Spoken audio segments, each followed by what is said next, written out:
Magandang araw sa inyong lahat sa pagpapatuloy ng ating kwento. Hanggang sa unti-unting umakyat ang tingin sa dibdib ng lalaki na may kaunting buhok. Kitang-kita ng dalaga kung gaano kalaki ang dibdib nito at ang dalawang telaholin na nasa gitna nun. Nagulat ito na makita ang mukha ni Ronnie. Nakangiti sa kanya. Tela nakakita ng anghel ang dalaga at napatulala ito.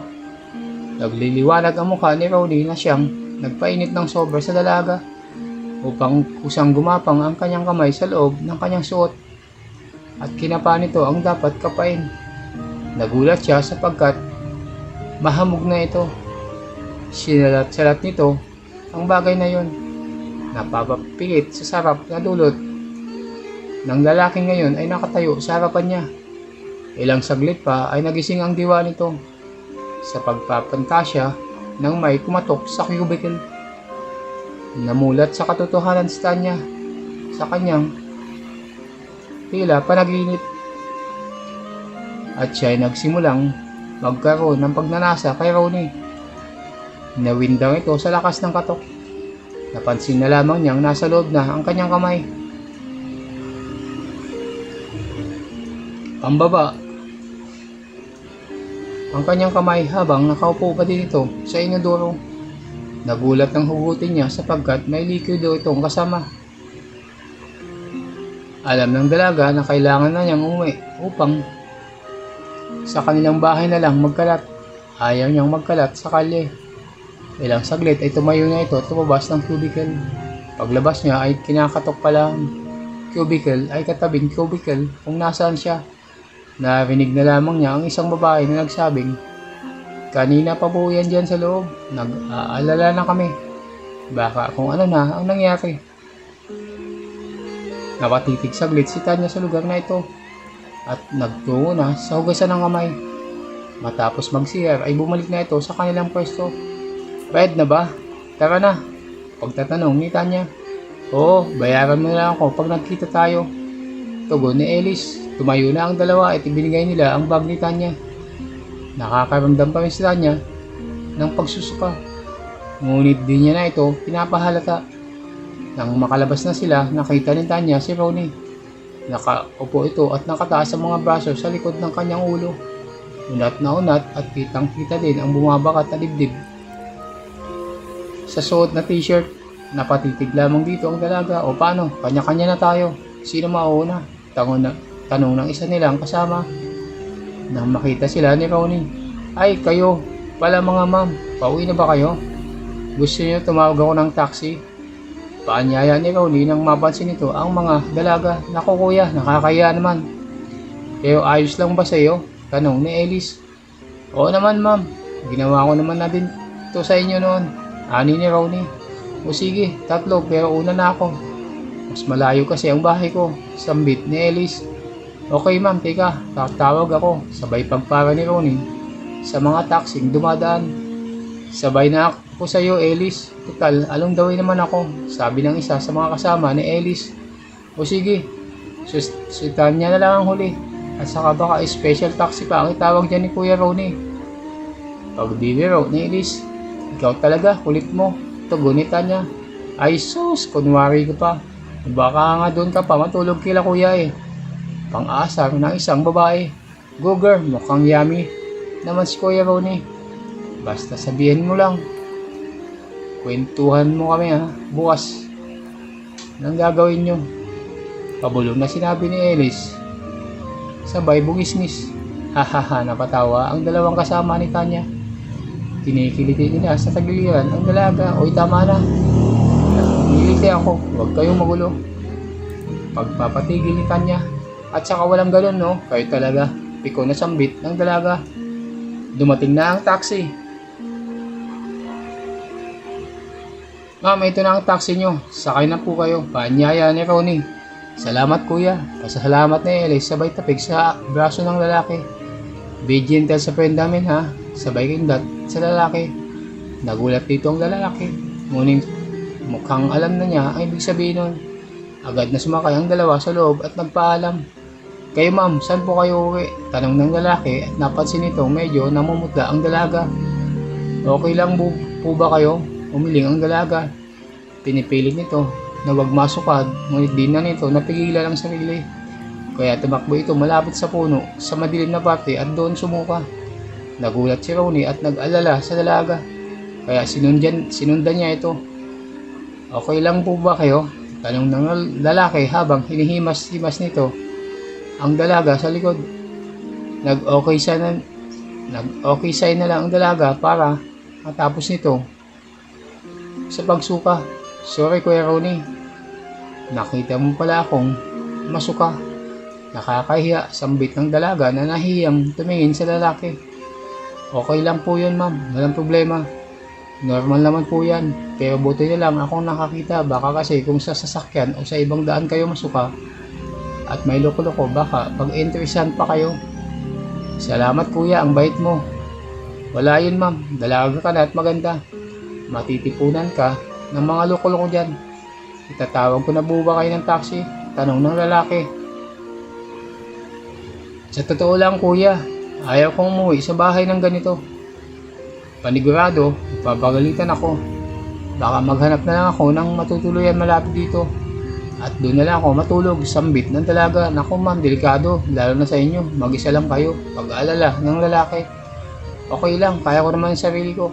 At sasabihin ko naman sila Ilis kung saan ako para alam nila kung sakali may mangyayari sa akin.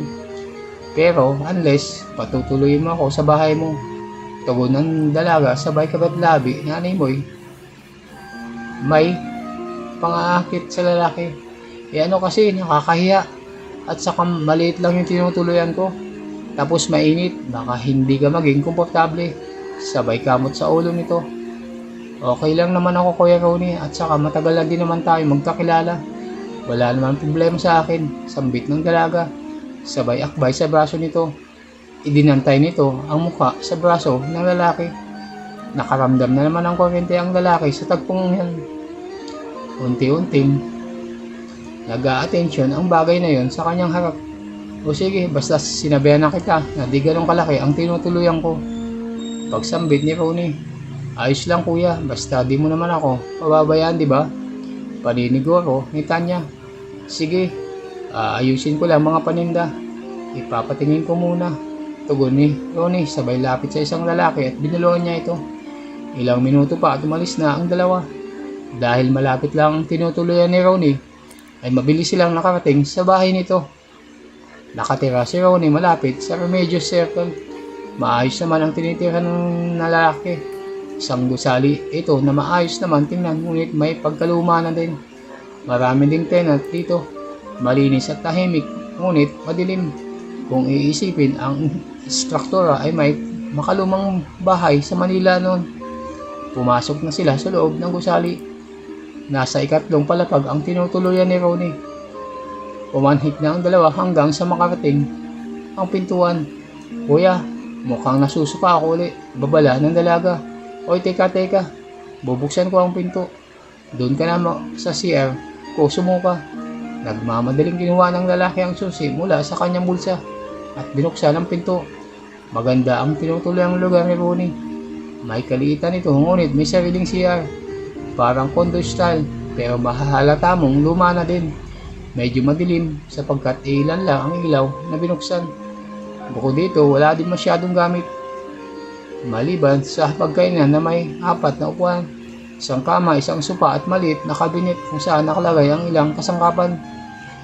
May maliit na damitan na gawa sa kahoy. May maliit na TV na nakasandal sa pader at 2 electric fan. Kung tutuusin, disindi ang lugar. Di mo akalain na sa trabaho ni Ronnie nakatira ito sa ganitong klaseng lugar. Pagpasok sa loob, dumiretso ang dalaga sa CR na nasa kaliwang bahagi mula sa entrada ng kwarto. Nang biglang lumapit ang dalaga sa inodoro at ito'y nagsuka. Patuloy sa pagsuka ang dalaga habang lalaki naman ay nag-iinit ng tubig at naglabas ng 2 tasa mula sa maliit na cabinet na nakapatong sa lababo. Napansin nito na nakatuwad ang babae at dito nakaluhod. Kaya sa tagpong iyon ay kitang-kita ang hubog ng katawan ng dalaga.